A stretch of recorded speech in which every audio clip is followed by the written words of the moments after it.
I've entered in this exhibit is called The Big Apple.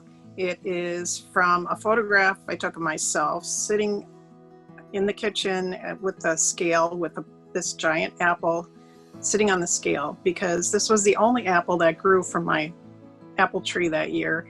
And I was trying to recreate an image that I had taken of my mother several years ago. She was an avid gardener and she was always really proud of her vegetables.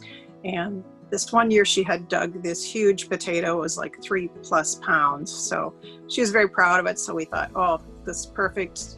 Let's put it on the scale and just take a picture of her with that potato. So it was something that we all thought was rather humorous and really appreciated it.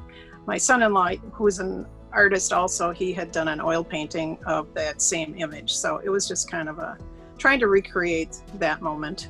I enjoy doing self-portraits. I don't think of myself as self-centered, but for some reason, I don't know, I think it helps me get my story across a little bit without using words. I'm not a big visual person. I mean, I'm a visual person, I'm not a verbal person. So this is one way that I can get my point across, is through my artwork. When I started this piece, I started from a photograph. From there, I made a cartoon, full size for how I wanted the piece, how big I wanted the piece to be.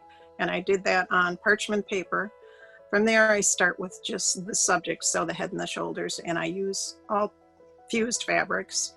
I have them all cut and ready, and I snip as I go.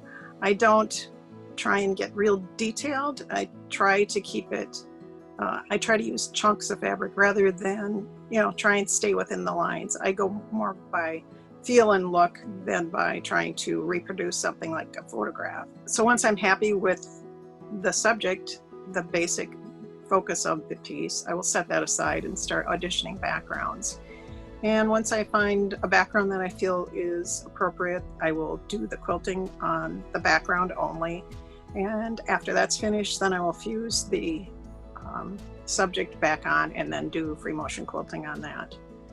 Through the whole process, I'm taking pictures with my phone because that gives me distance and perspective and really helps me in my process. In this case, this piece had a definite plan and I didn't really deviate from that plan. In other instances, that's not normally how it goes. Normally I start with a plan, but it doesn't end up that way. I've always been a maker. I think I started making art, what you could call art, when I was a preschooler. I would watch Captain Kangaroo every morning. I was the youngest of 6 kids, and so I was allowed to watch TV. And my favorite part of Captain Kangaroo show was when he would get his shoebox out, which had all his art supplies, and I was always really anxious to be right there along with him and make things.